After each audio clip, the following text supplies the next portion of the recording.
ঘড়িতে বাজে সকাল 6:30। 12857 তাম্রলিপ্ত এক্সপ্রেস ধরে আমি চললাম আমার গন্তব্যের উদ্দেশ্যে। টাইটেল থাম্বনেল দেখে হয়তো আপনারা এতক্ষণ বুঝতেই পেরে গেছেন যে আমি কোথায় যাচ্ছি।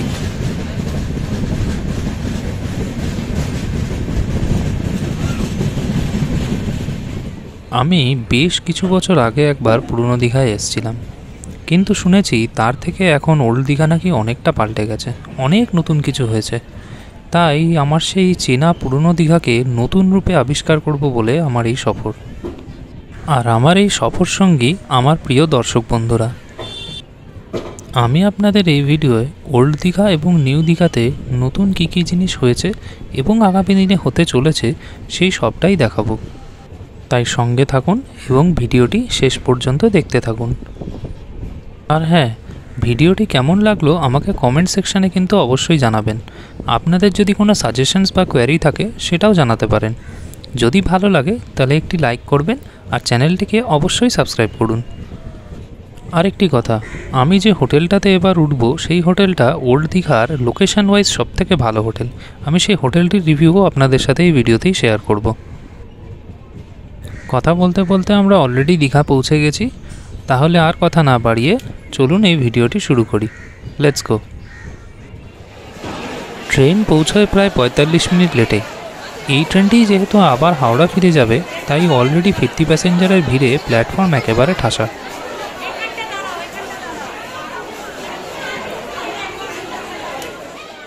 প্ল্যাটফর্মের ভিড় কাটিয়ে আমি ধীরে ধীরে এগিয়ে গেলাম দীঘা স্টেশনের এক্সিট গেটের দিকে। এক্সিট গেট দিয়ে বেরোলেই আপনি অজস্র টোটো, রিক্সা, গাড়ি সবই পাবেন। এরা কিন্তু নিজেদের ইচ্ছে মতন দর হাঁকায়, আপনি দরদাম করেই তবে উঠবেন। আমিও দাম দর করে একটি টোটো নিয়ে এগিয়ে চললাম ওল্ড দীঘার উদ্দেশ্যে।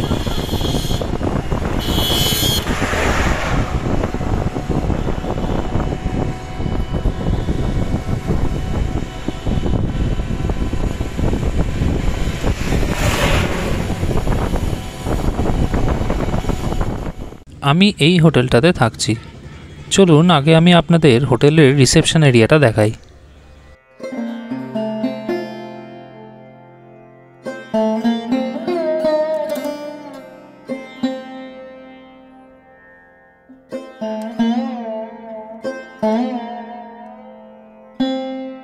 এবার রুমটা দেখাই। ঢুকেই প্রথমে আপনি পাবেন টয়লেট। টয়লেটে এখানে আপনার গিজার নেই, কিন্তু এখানে গরম জলের 24 আওয়ার্স সাপ্লাই আছে।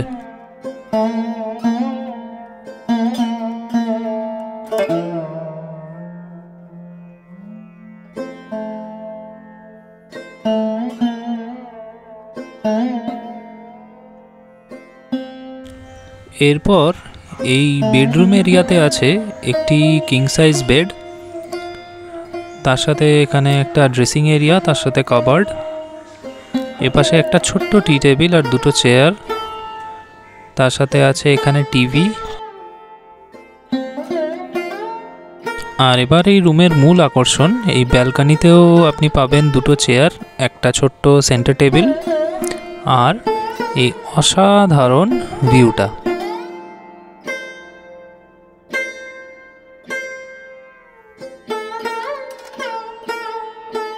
এই গেটটা হচ্ছে গাড়ির এন্ট্রান্সের জন্য, এইটা গার্ডেন, আর গার্ডেনের পরে এইটা হচ্ছে পার্কিং লট। এটা হচ্ছে রুফটপ রেস্টুরেন্ট, এবং রেস্টুরেন্টের থেকে ভিউটা আপনারা একবার শুধু দেখুন।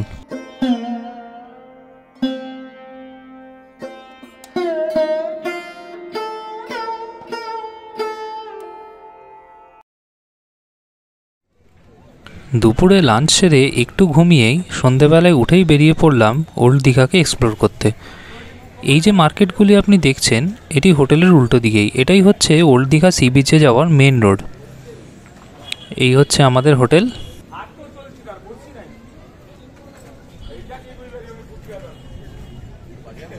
আর এই সোজা রাস্তাটা চলে গেছে ওল্ড দীঘার মেন সি বিচ।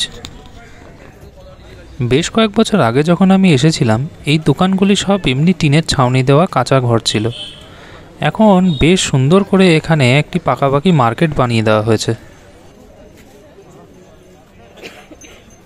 এই সি বিচের পাশের এই সৈকত সরণিতে প্রচুর হকার ছিল, এখনও আছে, কিন্তু এখন অনেক ওয়েল অর্গানাইজড। এখানে দেশ পাবলিশিংয়ের একটি খুব সুন্দর বুক স্টল আছে। এবার দেখুন এখানকার স্ট্রিট ভেন্ডার্সরা কত সুন্দর ওয়েল অর্গানাইজড। চলুন আপনাদের দেখাই এখানে কি কি পাওয়া যাচ্ছে।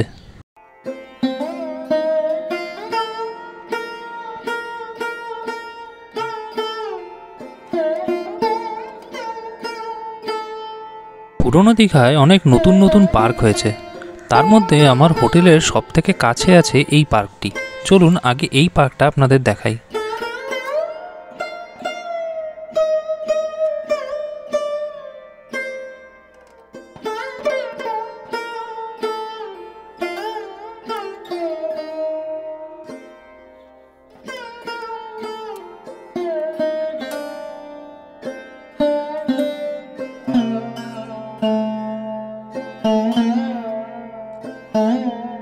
আপনাদের এই পার্কের একটা 360 ডিগ্রি ভিউ দিলাম।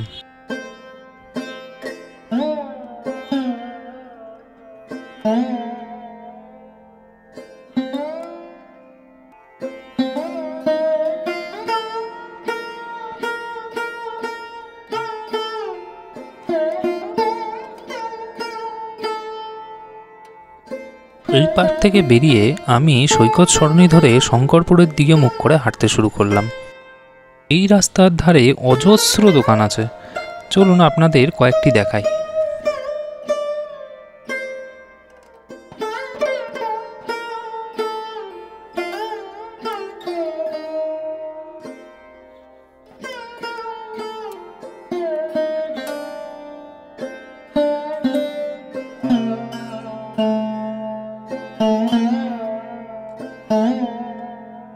এতক্ষণ আপনারা স্ট্রিট ভেন্ডার্সদের কাছে কি কি পাওয়া যাচ্ছে দেখলেন।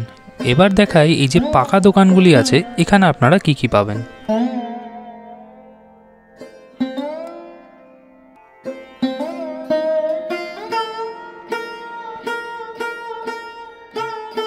এখানে মূলত খাবারের প্রচুর দোকান আছে, যেখানে আপনি বিভিন্ন ধরনের কাবাব পাবেন, তারপরে কাজু কিশমিশ এবং ড্রাই ফ্রুটসের দোকান, তারপরে চিপসের দোকান।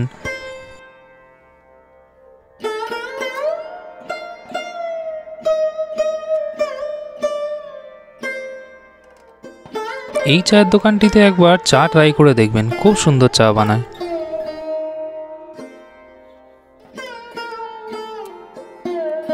এখানে বিভিন্ন ধরনের ব্যাগ এবং বিভিন্ন ঘর সাজানোর জিনিসেরও প্রচুর দোকান আছে, তার সাথে আছে বিভিন্ন ছোট ছোট ক্যাফে।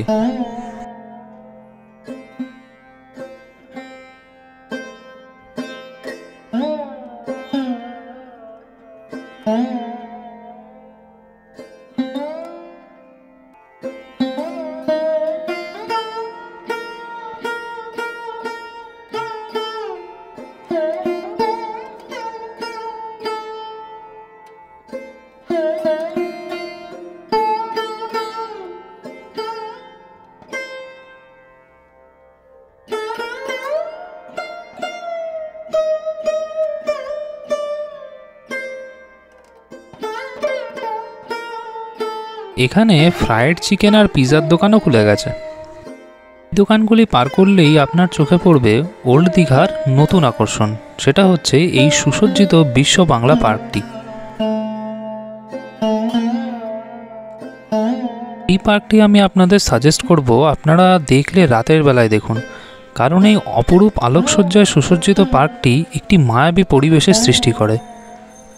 আমি এই কথাটা কেন বললাম সেটা উপলব্ধি করতে হলে এই পার্কটা পুরোটা আপনাদের ঘুরে দেখতে হবে। আমি সেটাই দেখাবো, দেখতে থাকুন।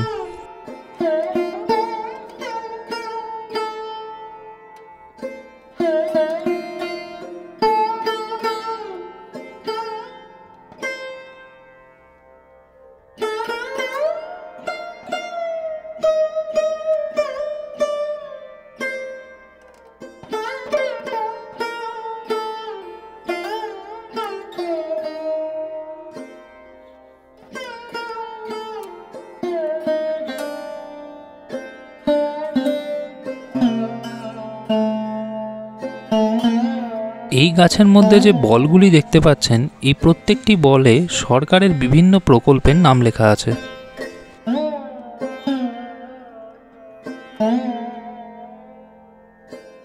আর এটা হচ্ছে সেই ফেমাস সেলফি পয়েন্ট।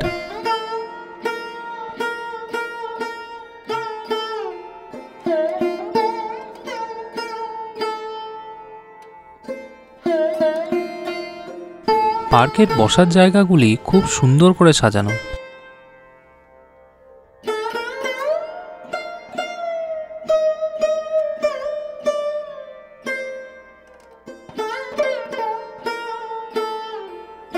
পার্কের বাউন্ডারি ওয়ালটিকেও বিভিন্ন শিল্পকলার দ্বারা সুসজ্জিত করা হয়েছে।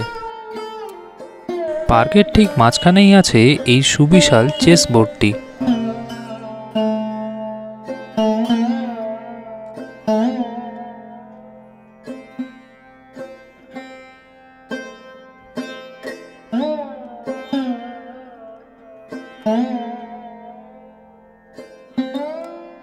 এই পার্কে রাখা আরও কিছু সুন্দর মডেল আপনাদের দেখাই।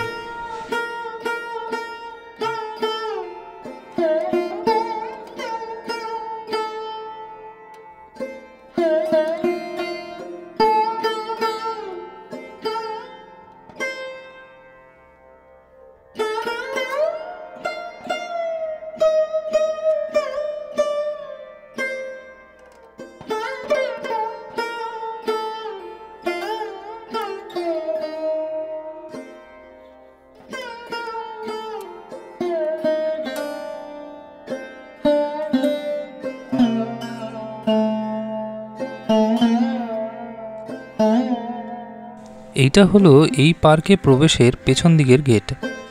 এই গেটটি ফটো তোলার জন্য একটি খুব সুন্দর জায়গা।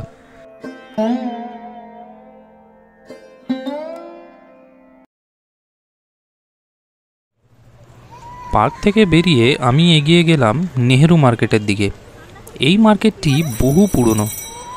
আমি যখন শেষবার এসেছিলাম তখন এই মার্কেটটি তৈরি হয়নি, কিন্তু এখন শুনেছি নাকি মার্কেটটিতে প্রচুর পাকা দোকান হয়ে গেছে। তাই মার্কেটটি যাওয়ার পথে আপনি দেখতে পাবেন এই তারা মায়ের মন্দিরটি। নেহেরু মার্কেটের সামনে রয়েছে এই অটো স্ট্যান্ড এবং গাড়ি স্ট্যান্ডটি, আর তার উল্টো দিকে বিভিন্ন রুটের বাসের টিকিট কাউন্টার।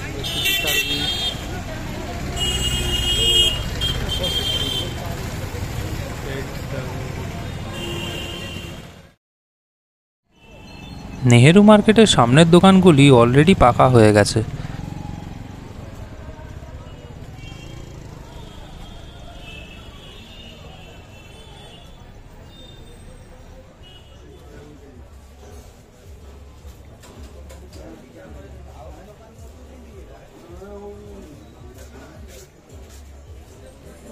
যারা দীঘাতে এসে হলিডে হোমে থাকতে চান এবং নিজেরাই রান্নাবান্না করে খেতে চান, তারা এই মার্কেটেই প্রায় সব কিছুই পেয়ে যাবেন। সন্ধেবেলায় মূলত ফল আর সবজির বাজারটাই বসে। এই সোজা যে সাদা মন্দিরটি দেখতে পাচ্ছেন, এই মন্দিরটি হচ্ছে এখানের একটি প্রাচীনতম কালী মন্দির। আমি যতবারই দীঘা এসেছি প্রত্যেকবার আমি এই মন্দিরে দর্শন করতে এসেছি, তাই এবারও আপনাদের নিয়ে এসেছি এই মন্দিরটি দর্শন করব বলে।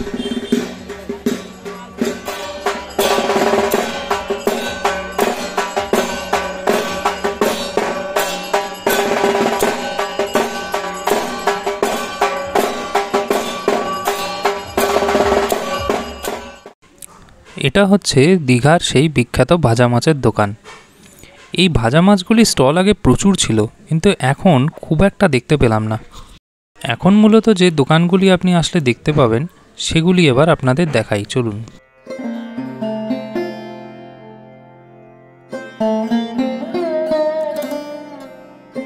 ওল্ড দীঘার এই সি বিচ মার্কেটটিতে এখন এত ভ্যারাইটিস জিনিসপত্র পাওয়া যায় যে আপনি নিজের প্রিয়জনের জন্য যদি কিছু সংগ্রহ করতে চান তাহলে এই মার্কেটে আপনার কিছু না কিছু জিনিস অবশ্যই পছন্দ হবে।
ঘোরাঘুরি করতে করতে কখন যে ঘড়িতে রাত 10টা বেজে গেল টেরই পাইনি।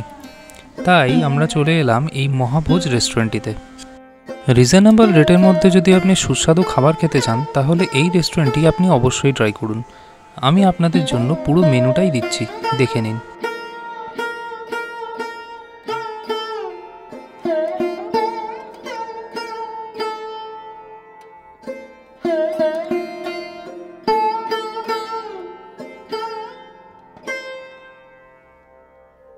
আজকে আমি ডিনার সারবো গার্লিক চিকেন আর নর্মাল তাওয়া রুটি দিয়ে।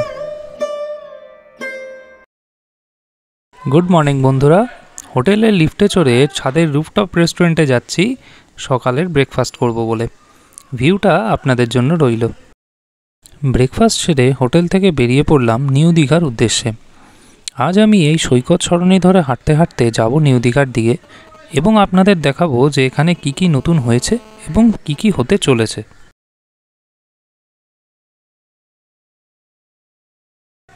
আর এই নিউ দীঘার পথে যেতে যেতে আমি আপনাদের সাথে এই হোটেলের রিভিউটি শেয়ার করি। এই হোটেলটি ওল্ড দীঘায় লোকেশন ওয়াইজ সবথেকে ভালো, মানে এটা একদম সেন্ট্রাল মেন মার্কেটের উপরে এবং এখান থেকে সমুদ্র একেবারেই সামনে। তবে হোটেলটি সম্পর্কে একটি কথা বলে রাখি, হোটেলটিতে আপনি কমপ্লিমেন্টারি ব্রেকফাস্ট পাবেন, কিন্তু ব্রেকফাস্টের অপশান কিন্তু খুবই কম। মোটমাট এখানে আপনাকে ওই ব্রেড টোস্ট, তার সাথে জ্যাম, বাটার, একটু ডিম, লুচি, তরকারি আর একটু মিষ্টি, ব্যাস এই, এর বেশি আপনি কিছু এখান থেকে না এক্সপেক্ট করাই ভালো। সৈকত সরণি ধরে যদি আপনি নিউ দীঘা পায়ে হেঁটে যেতে চান ওল্ড দীঘা থেকে, তাহলে আমি বলবো একটু সকাল সকাল বেরোন, কারণ রাস্তাটি বেশ লম্বা এবং যদি রোদ উঠে যায় তাহলে আপনার কিন্তু বেশ কষ্ট হবে। যত আপনি নিউ দীঘার কাছে এগোবেন তত আস্তে আস্তে আপনি সি বিচ দেখতে পাবেন, কারণ ওল্ড দীঘায় সি বিচ বলে কিছুই নেই। নিউ দীঘায় সি বিচ ছাড়াও আরও কিছু কিছু অ্যাক্টিভিটি করার আপনি সুযোগ পাবেন, যেমন parasailing, jet ski, banana boat ride. এই প্রত্যেকটি রেটও আপনাদের জন্য আমি দিয়ে দিলাম।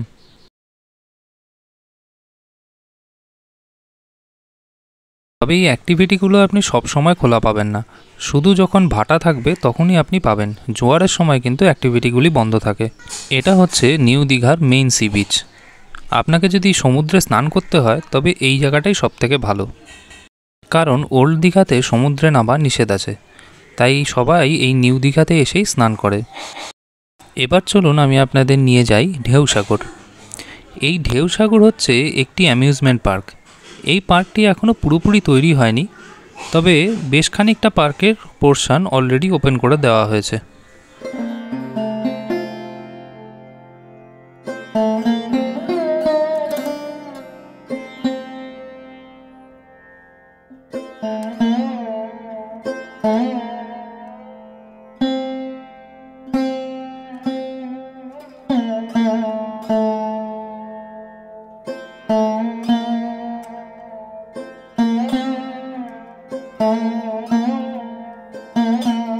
এই পার্কে আপনারা এখন কি কি পাবেন বা আগামী দিনে কি কি পেতে চলেছেন একবার দেখে নিন।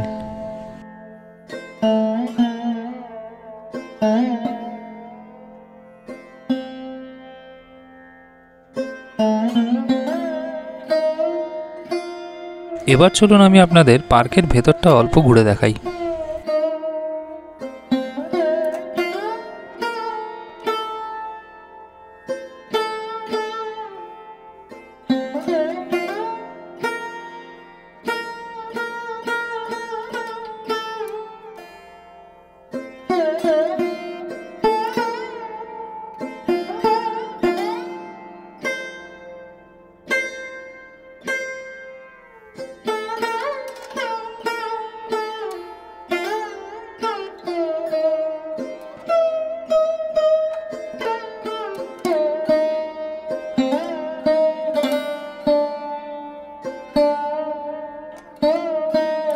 এবার আমি আপনাদের নিয়ে যাব নিউ দীঘার সায়েন্স সেন্টারে।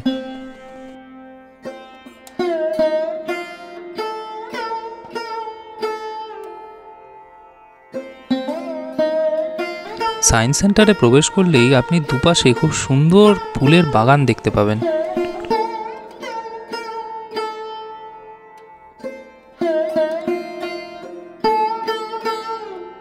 এই সায়েন্স সেন্টারের ভেতরেও একটি ক্যান্টিন আছে, যেখানে আপনারা দুপুরের লাঞ্চ করতে পারেন।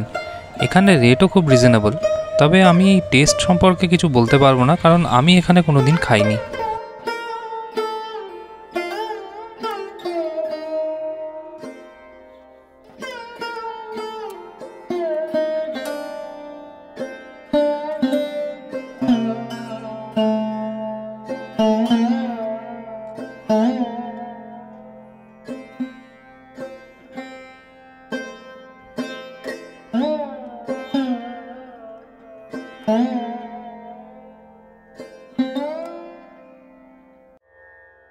এটা হচ্ছে এই সায়েন্স সেন্টারের নেচার পার্ক।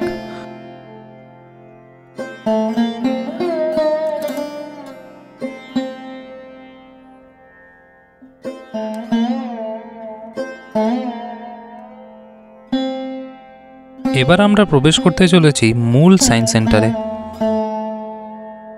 যদি আপনি কলকাতার সায়েন্স সিটি ভিজিট করে থাকেন, তাহলে এই জায়গাটা আপনার খুবই পরিচিত লাগবে। এই বিষয়ে বলে রাখি, কলকাতার সায়েন্স সিটি নিয়ে একটি ডিটেলড ভিডিও এই চ্যানেলে খুব শিগগিরই আসতে চলেছে, তাই চটপট সাবস্ক্রাইব করুন, যাতে ভিডিওটি যখনই আসে তখনই আপনি তার নোটিফিকেশান পেয়ে যান। আমি আর খুব বেশি কিছু এখন বলছি না, আমি সায়েন্স সিটিটা পুরোটাই আপনাদের ঘুরে দেখাচ্ছি। আপনারা দেখুন আর এনজয় করুন। আর যদি আপনাদের সায়েন্স নিয়ে অত ইন্টারেস্ট না থাকে, তাহলে এই পোর্শনটা আপনারা স্কিপ করে যেতে পারেন।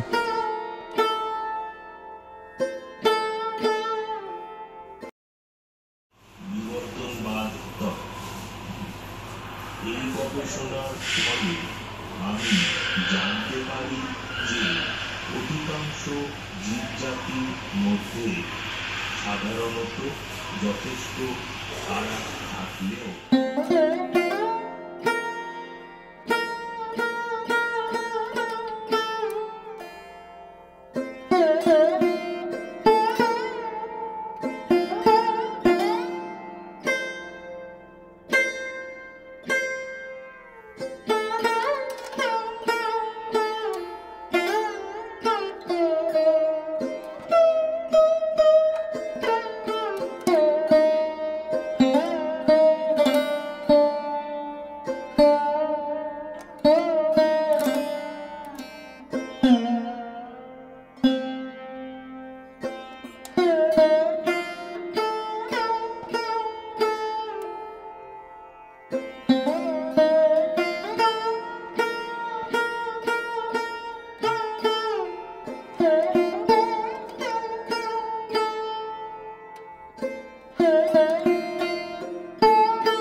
এটা হলো আমাদের নিউ দীঘার এন্ট্রান্সের মেন রাস্তা।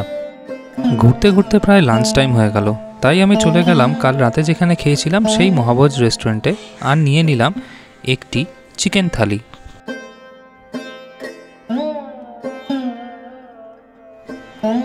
দুপুরে খেয়ে দিয়ে ঘুমিয়ে সন্ধেবেলায় উঠে আর আজ বেরোতে ইচ্ছে করলো না, তাই ব্যালকনি থেকে এই ভিউটা এনজয় করছিলাম বসে বসে। কাল সকালে ফেরার পালা, তাই আর দেরি না করে ডিনারটা একটু আর্লিই করতে চলে গেলাম। আজকের ডিনার সারবো মিক্সড ফ্রাইড রাইস আর গার্লিক চিকেন দিয়ে। ও তার সাথে আছে এই chicken hot and sour soup. এইটা হচ্ছে আমি যে হোটেলে আছি সেই হোটেলের রুফটপ রেস্টুরেন্টের মেনু কার্ড। আমি আগেই বলেছি এই রেস্টুরেন্টের খাবার দাম অনুযায়ী অতটা টেস্টি নয়।